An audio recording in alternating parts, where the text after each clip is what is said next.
दोस्तों, डायनासोर पर mini series के दूसरे वीडियो में हम जानेंगे कि डायनासोर के विलुप्त होने के पीछे भारत का क्या किरदार था। तो आखिरी तक बने रहिए हमारे साथ और इस घटना के बारे में वो सारी बातें जानिए जो हर एक जागरूक भारतीय को पता होनी चाहिए। लेकिन उससे पहले अगर आपने इस मिनी सीरीज का पहला वीडियो नहीं देखा है तो आप उसे इस वीडियो के बाद ज़रूर देख लें। उस वीडियो में हमने बताया है कि किस तरह एक उल्का पिंड ने पृथ्वी की पूरी सूरत ही बदल दी और यहाँ पे मौजूद बहुत से जानवरों और पेड़ पौधों को विलुप्त कर दिया। दुनिया के बहुत से वैज्ञानिकों का मानना है कि डायनासोर का विलुप्त होना कोई अचानक से होने वाली घटना नहीं है, बल्कि इस घटना के लिए कई कारण जिम्मेदार हैं और इनमें सबसे मुख्य कारण है इंडिया के दक्कन में होने वाली ज्वालामुखी प्रक्रियाएं। लेकिन जब उल्का पिंड के धरती से टकराने का सिद्धांत या अल्वारेज सिद्धांत आया तो बहुत से वैज्ञानिकों ने मान लिया कि डायनासोर उल्का पिंड की वजह से ही खत्म हुए हैं। और जिन वैज्ञानिकों ने ऐसा नहीं माना उन पर लुईस अल्वारेज ने व्यक्तिगत छींटाकशी की और उन्हें छोटे वैज्ञानिक और कुछ को तो स्टाम्प कलेक्टर तक बताया। इन सबसे घबराकर बहुत से वैज्ञानिकों ने दक्कन वोल्केनिज्म हाइपोथेसिस के लिए आवाज़ उठानी बंद कर दी। लेकिन बहुत से वैज्ञानिकों ने अपनी रिसर्च को जारी रखा और हाल ही के कुछ सालों में ऐसे बहुत से प्रूफ दिए जिससे पता चलता है कि डायनासोर के विलुप्त होने में दक्कन का किरदार वाकई में मुख्य था। उल्का पिंड के धरती से टकराने के करीब 5 से 10 लाख साल पहले से ही भारतीय टेक्टोनिक प्लेट में बहुत ही बड़े ज्वालामुखी सक्रिय थे। ये ज्वालामुखी लगातार ढेर सारा लावा, राख और गैस बाहर निकाल रहे थे। इस ज्वालामुखी प्रक्रिया से भारत में एक बहुत बड़ा इलाका तैयार हो गया था जिसका कुल क्षेत्रफल लगभग 15 लाख वर्ग किलोमीटर था और इसकी मोटाई लगभग 2.5 किलोमीटर थी। इन ज्वालामुखी से लावा 3 चरणों में बाहर निकला। इन 3 चरणों में निकली कुल सल्फर डाइऑक्साइड की मात्रा उल्का पिंड के टकराने से निकली सल्फर डाइऑक्साइड से करीब 30 से 100 गुना तक ज्यादा थी। आंध्र प्रदेश के राजमुंद्री में अध्ययन से पता चलता है कि इन तीनों चरणों में दूसरा चरण बहुत ही महत्वपूर्ण है, क्योंकि ज्वालामुखी क्रियाओं से निकले कुल लावा का लगभग 80% दूसरे चरण में ही निकला था। ये चरण न केवल दुनिया की सबसे ज्यादा ज्वालामुखी क्रियाओं का था, बल्कि डायनासोर का विनाश भी लगभग इसी चरण के खत्म होने के समय ही हुआ था।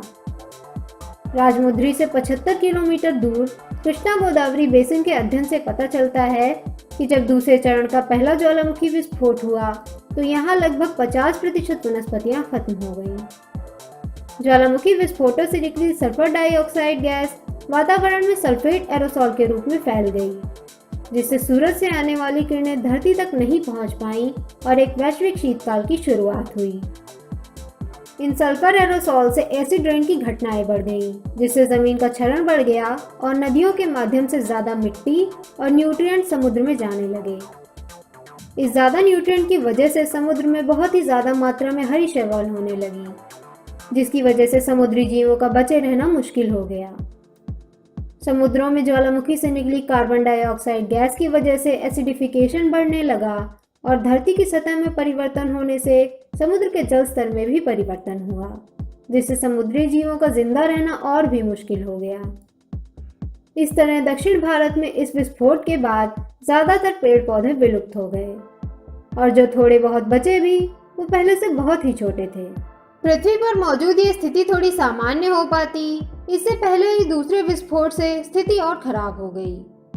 इस तरह लगातार एक के बाद एक विस्फोट होते रहने से धीरे धीरे सब कुछ खत्म होने लगा। इन ज्वालामुखी क्रियाओं से लगभग 1000 किलोमीटर दूर स्थित मेघालय में चौथे विस्फोट के पहले ही सब कुछ खत्म हो गया और यहाँ की लगभग सारी ही प्रजातियां विलुप्त हो गईं। इस तरह भारतीय उपमहाद्वीप और इसके आसपास उल्का पिंड टकराने की घटना से बहुत ही पहले एक्सटिंक्शन हो चुका था और दुनिया भर में धीरे धीरे इस घटना का प्रभाव दिखाई देने लगा था। इन सब वजहों से दुनिया में कुछ जगहों के तापमान में तो 6 से 7 डिग्री तक की कमी आई। इस तरह के जलवायु परिवर्तनों से दुनिया भर में पेड़ पौधों की बहुत कमी हो गई, जिससे शाकाहारी जानवरों और डायनासोर के खाने की कमी हो गई और वो मर गए। शाकाहारी जानवरों के मरने से मांसाहारी डायनासोर भी बहुत ज़्यादा समय तक टिक नहीं पाए और डायनासोर धीरे धीरे विलुप्त हो गए। इस तरह उल्का पिंड के टकराने से बहुत पहले से ही डायनासोर धीरे धीरे विलुप्त हो रहे थे और जब उल्का पिंड टकराया तो यह डायनासोर की विलुप्ति में ताबूत की आखिरी कील साबित हुआ। अल्वारेज और दक्कन सिद्धांतों के बीच की ये लड़ाई अभी तक पूरी तरह समाप्त नहीं हुई है।